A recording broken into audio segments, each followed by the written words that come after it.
ये वो हस्तियां हैं। हैदर करार ने ये तमाम मरातिब जो बरगाह नबूवत से हासिल किए वो अपनी जगह पर मुसल्लमा है, लेकिन जब हैदर करार ने नबूवत के फैसले को कबूल किया, कमली वाला ने जो तरतीब दी थी, अबू बकर फिल जन्ना, उमर फिल जन्ना, उस्मान फिल जन्ना, अली फिल जन्ना। अब चूंकि इस तरतीब में जो लोग आए और उनके जन्नती होने की जो तरतीब है उसी में खिलाफत की तरतीब भी आती है।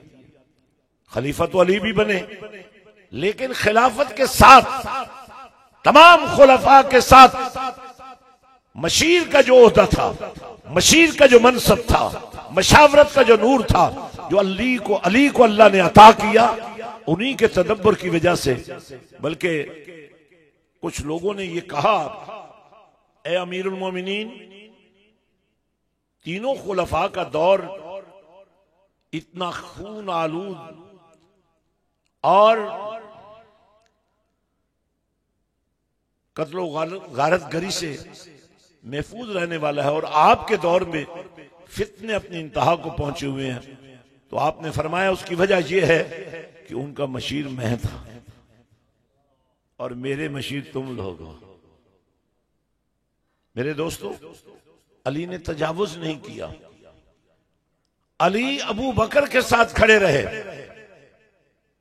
बहुत सारी बातें आपको लोग नहीं बताते, लेकिन ये मेरी दीनी जिम्मेदारी है कि मैं आपको बताऊं कि हक क्या है। हम फिरकों वाले लोग नहीं हैं, हम हक वाले लोग हैं, हम इश्क वाले लोग हैं। इश्क नबी से शुरू होता है और ये इश्क आग है, आग तो जलाती है लेकिन कमाल नहीं है। जब यही आग, यही इश्क इश्क रसूल बन जाता है तो ये जलाती नहीं है, ये जिलाती है, चमका देती है, अल्लाह तक पहुंचा देती है। हैदर करार को बुलवाया अमीरुल मोमिनीन सैयदना अबू बकर सिद्दीक रज़ियल्लाहु ताला अन्हु ने और कहा, मेरी एक ख्वाहिश है, पूरी कर दे, मेरा आखिरी वक्त आ गया है। तो उन्होंने फरमाया, कहिए। या अमीरुल मोमिनीन फरमाइए। तो उस वक्त अमीरुल मोमिनीन सैयदना सिद्दीक अकबर रज़ियल्लाहु अन्हु ने कहा, ए अली, मेरी ख्वाहिश है कि जिन हाथों से तूने नबी के जिस्म अतहर को गुस्ल दिया था, हाथ तेरे हूं, जिस्म मेरा हूं, मुझे तेरे हाथों से गुस्ल चाहिए। और मौला अली ने ऐसा ही किया। फिर दौरे फारूक आजम आया, फिर दौरे उस्मान गनी आया, फिर उम्मत ने मौला अली को चुना। और फिर सुनिए, खिलाफत विरासत नहीं है, लेकिन जब कोई इसका अहल होता है तो उसको उम्मत चुनती है।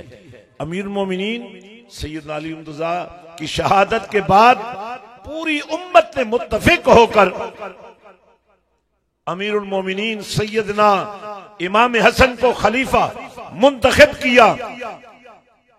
ये मैं एक सवाल आप पर भी छोड़ रहा हूं, अपने उलमा से जाकर पूछिए, अपने अपने मसालक के बड़ों से पूछिए, ये पांचवें खलीफे का खुतबे में नाम क्यों नहीं लेते हो?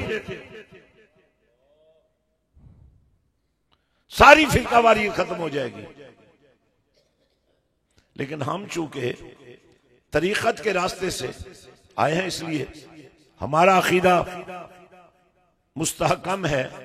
हजरत सुल्तान बाहू से पूछा गया, आप तो आरफों के बादशाह हैं, आप तो सुल्तानुल आरफीन हैं, आप तो बुरहानुल वासिलीन हैं, ये मर्तबा कहां से मिला? तो आप फरमाते हैं, खाक पायम अज हुसैनो अज हसन मारिफत गश्त अस्त बरमन अंजमन। या जो मैं सुल्तानुल आरफीन हूं, उसकी वजह यह है कि मैंने हसन हुसैन के कदमों की खाक को अपनी आंखों का सुरमा भी बनाया है, अपने सर का ताज भी बनाया है, अपने दिल का नूर भी बनाया है, और अपने कल्बो जिगर का सरूर भी बनाया। आज हम कहां खड़े हैं? चंद रस्मों को हुसैनियत नहीं कह सकते आप। हजरत सुल्तानुल आरफीन सखी सुल्तान बाहू ने अपनी जाहिरी जिंदगी के अंदर ही अपने आस्थाने को मैखाने हुसैन करार दे दिया। फरमाया अब कयामत की सुबह तक हुसैनियत का झंडा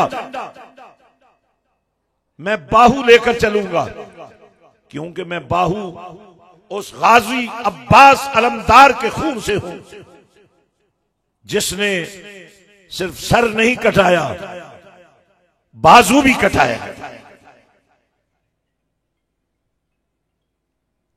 और हक के वफा अदा किया है। तो हज़रत सुल्तान बाहू के जाहिरी विसाल के बाद भी पहली मुहर्रम से लेकर 10 मुहर्रम तक उर्स हुसैन पाक का सिलसिला जारी रहा। अब मुझे भी अपने बचपन में इस उर्स को देखने, समझने और इसके बारे में शऊर हासिल करने का मौका मिला। फिर मुझे एक ही बात की समझ आई, जिक्र हुसैन सवाब बनेगा, शान हुसैन बयान करोगे ईमान बनेगा, लेकिन सुनो मिशन हुसैन को लेकर चलोगे तो रहमान को भी पालोगे, महबूब रहमान को भी पालोगे।